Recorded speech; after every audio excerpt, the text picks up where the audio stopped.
Apa itu mikroorganisme kontaminan? Mikroorganisme kontaminan adalah mikroorganisme seperti bakteri, virus, jamur, dan parasit yang masuk secara tidak sengaja. Kontaminasi mikroba dapat terjadi pada makanan, air, dan lingkungan.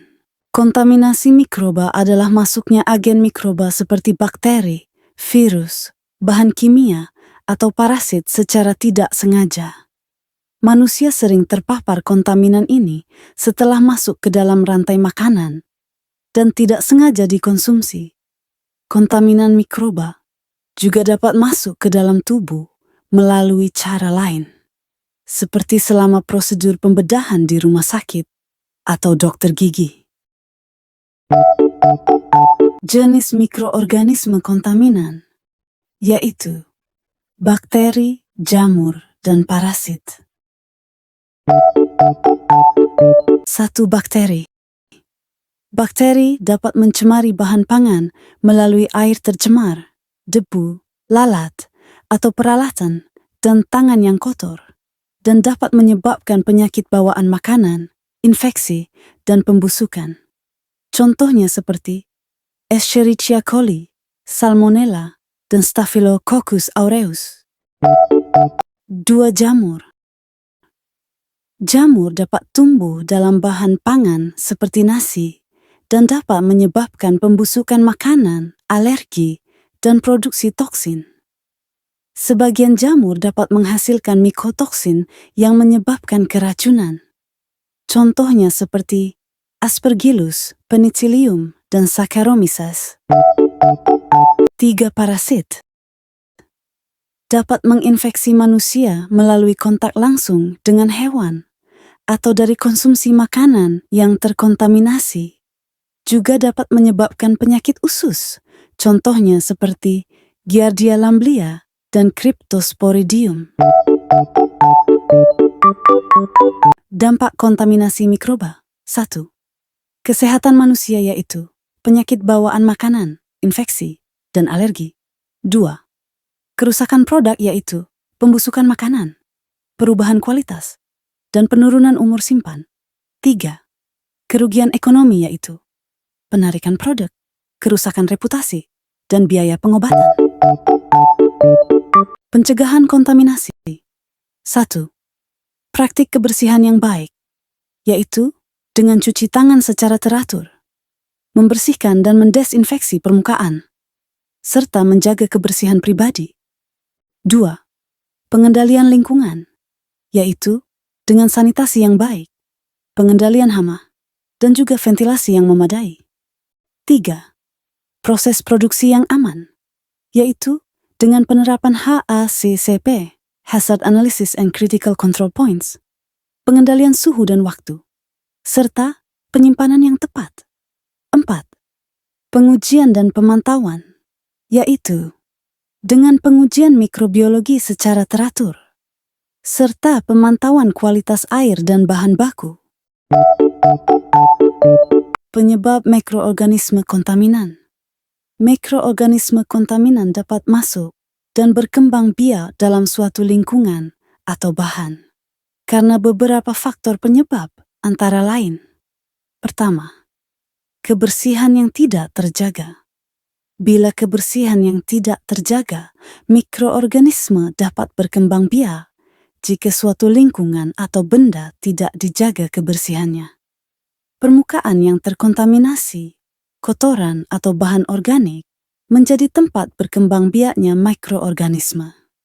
Kedua, pengolahan. Makanan yang tidak tepat atau pengolahan makanan yang tidak higienis, seperti menggunakan alat yang terkontaminasi atau tidak mencuci tangan sebelum menyiapkan makanan, dapat memperkenalkan mikroorganisme ke dalam makanan. Ketiga, penyimpanan yang tidak benar. Makanan yang tidak disimpan pada suhu yang tepat atau terlalu panas maupun terlalu dingin bisa dapat mendukung pertumbuhan bakteri atau jamur. Misalnya, makanan yang tidak segera didinginkan atau dipanaskan dapat mengundang pertumbuhan mikroorganisme. Keempat, kontaminasi dari sumber air. Air yang terkontaminasi mikroorganisme dapat menjadi media bagi mikroorganisme untuk menyebar, terutama bila air digunakan untuk mencuci makanan, minuman, atau bahkan sebagai bahan untuk memasak. Kelima, kontak langsung dengan sumber kontaminasi. Kontak langsung dengan manusia, hewan, atau objek yang sudah terkontaminasi bisa dapat menyebabkan penyebaran mikroorganisme. Misalnya, memegang makanan atau permukaan yang terkontaminasi bisa membawa mikroorganisme ke makanan atau tubuh. Keenam, lingkungan yang lembab. Mikroorganisme, terutama jamur dan bakteri, lebih mudah berkembang di lingkungan yang lembab. Tempat dengan kelembaban tinggi, seperti kamar mandi atau ruang penyimpanan yang tidak berventilasi baik, dapat menjadi tempat berkembang biaknya mikroorganisme. Ketujuh, sumber kontaminasi dari hewan atau insekt, yaitu hewan, terutama serangga seperti lalat atau tikus, bisa membawa mikroorganisme dari satu tempat ke tempat lain dan menularkan kontaminasi kepada makanan atau benda lain. Penggunaan pupuk atau pestisida yang terkontaminasi. Kedelapan, penggunaan bahan kimia pertanian yang terkontaminasi. Mikroorganisme dapat mempengaruhi kualitas hasil pertanian dan menyebabkan mikroorganisme berkembang pada produk pertanian yang dipanen. Sumber kontaminasi. Pertama, lingkungan, yaitu tanah, air, udara, hewan dan serangga, dan manusia atau tangan dan pernapasan. Kedua, peralatan dan fasilitas, permukaan yang tidak bersih, peralatan yang tidak disterilkan, dan sistem ventilasi yang buruk.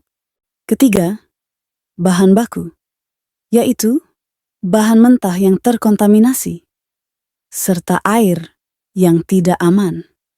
Keempat, proses produksi, yaitu penanganan yang tidak higienis, serta suhu dan waktu penyimpanan yang tidak tepat. Beberapa penyakit yang disebabkan oleh mikroorganisme kontaminan, yaitu infeksi saluran pernapasan, infeksi usus, penyakit kulit, dan penyakit menular seksual. Peran keperawatan dalam penanggulangan mikroorganisme kontaminan. 1. Pentingnya peran perlindungan dalam pencegahan dan penanggulangan infeksi terkait mikroorganisme kontaminan, termasuk penggunaan protokol kebersihan yang tepat dan edukasi kepada pasien dan masyarakat. 2. Mereka bertanggung jawab untuk mencegah penyebaran infeksi di lingkungan perawatan kesehatan. Mereka memastikan praktik kebersihan yang ketat, pemantauan pasien, dan penerapan langkah-langkah pengendalian infeksi. Pentingnya kebersihan. Menekankan pentingnya kebersihan dalam mengurangi risiko kontaminasi mikroorganisme dan menjaga kesehatan individu serta masyarakat secara keseluruhan.